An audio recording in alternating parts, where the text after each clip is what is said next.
What's up, guys? I don't know if you can tell by my appearance, but I have been to prison.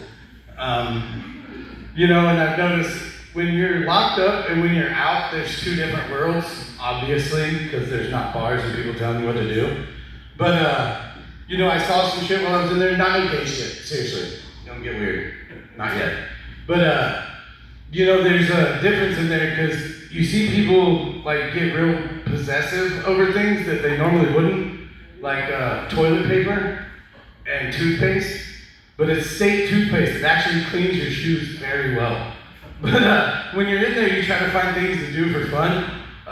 One day, me and 3 other guys that I was with in there decided to play Uno in Russian accents, which was really entertaining, but it pissed a lot of people off when you yell Uno in a thick Russian accent, or you say Dratu, bitch, and they don't like it. But yeah, it was quite an experience being locked up. But you guys, you've seen in the news the guy that's running, escaped from prison, right? Yeah. The guy that was I guess his name is Grant, but I was actually locked up with him before he went to prison, and he really wasn't that bad of a guy. He was really cool. He was leading Bible studies and stuff, but the one thing that kind of got weird was he got really mad at me for cussing one day. And he wasn't doing anything, and I was just walking by, and he got pissed off, and he was like, "Hey man, watch your mouth." And I was like, "You do realize we're in jail, and you're in here for killing someone." But no, that was a different part of my life. Part of that was growing up around here with part of my friends, my friend group. One of my best friends is here. We would run around like retarded gangsters, really. We were equipped with an initiation and everything, but it was kind of fucked up because it was weird. Because we would put a pillowcase on each other's heads, turn off the lights, and just beat the shit out of each other for 5 straight minutes. But I would usually want to go first, because that way I could get revenge on everybody else who just beat the shit out of me.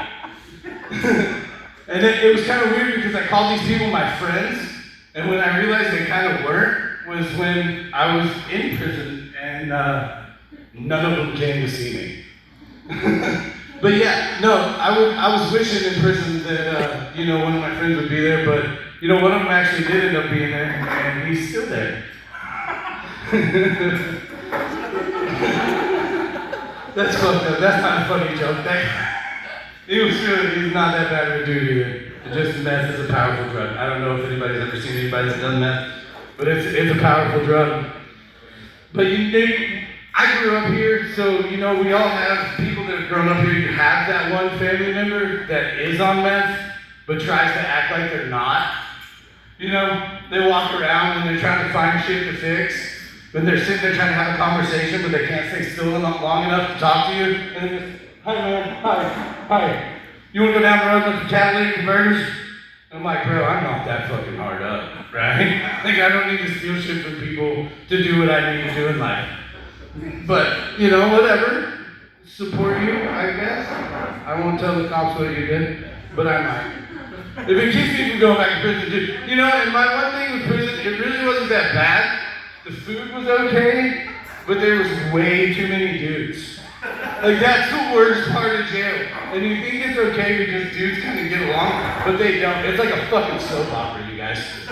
Seriously. Especially when you involve the gays in prison, that's even worse. There's a gay dude named Peaches that actually got into a fight, and it was actually, he beat the shit out of that guy. I'm not gonna lie. And then that guy never lived it down. But yeah, that's all I got, guys. Appreciate it.